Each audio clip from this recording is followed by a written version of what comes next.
I had to stop pretending this was nothing because nothing doesn't linger. Nothing doesn't arrive unannounced and leave fingerprints behind. Nothing doesn't change the temperature of a room without touching anything. I wasn't chasing him. I didn't even look for him. That's the part that unsettled me most. He just appeared.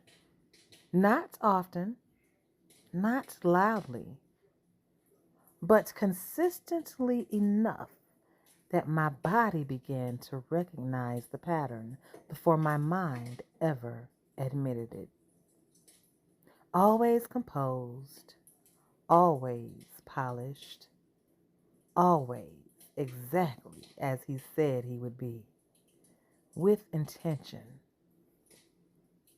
That word kept echoing. Intention. Not forced, not rushed, not accidental. He texted sparingly, short messages, no fillers, no emojis trying to soften the edges. Just enough to remind me that he existed. Never enough to satisfy the questions forming in my head.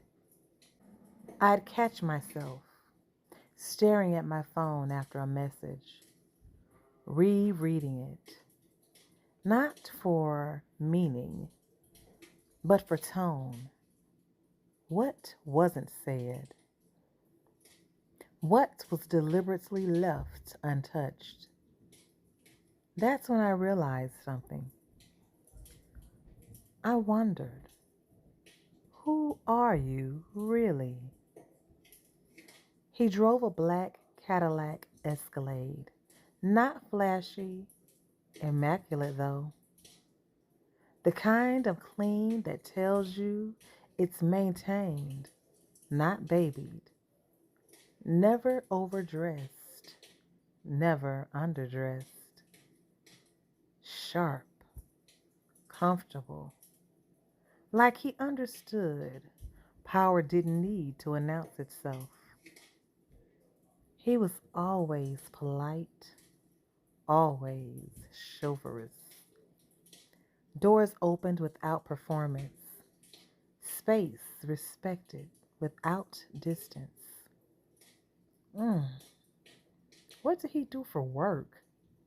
Because he never complained about stress, never mentioned meetings, never talked about money. No long stories about exhaustion or humbled brags disguised as struggle. He existed outside of explanation, and that should have made me nervous. Typically, men who can't be placed without a clear label tend to come with fine print. Instead, it intrigued me. He didn't need an explanation. He didn't offer one. He didn't try to earn space by oversharing. I sat with that. Why wasn't I uncomfortable? Why wasn't I pushing for clarity the way I usually did? I asked myself, are you curious? Or are you surrendering control? He never pressed, never hinted, never crossed the line, which somehow made the line louder because restraint is its own kind of invitation. The space between us didn't feel empty, it felt intentional, like tension drawn tight on purpose, like a pause held just long enough to be felt. And the more he withheld, the more aware I became of myself, my reactions, my thoughts, my body. I noticed how I sat differently when he was near, how breathing slowed without effort, how my shoulders relaxed, like they trusted something my mind hadn't vetted yet. The way silence felt thick, dense, charged. Silence that didn't rush to be filled, silence that dared you to sit inside it.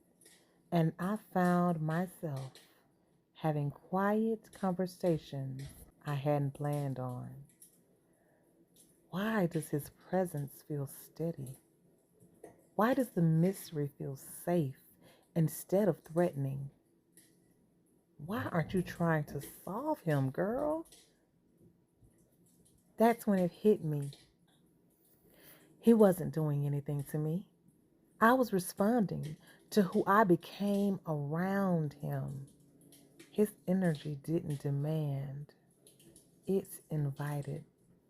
Not forward, not aggressive, just present. And presence can be disarming when you're used to performance.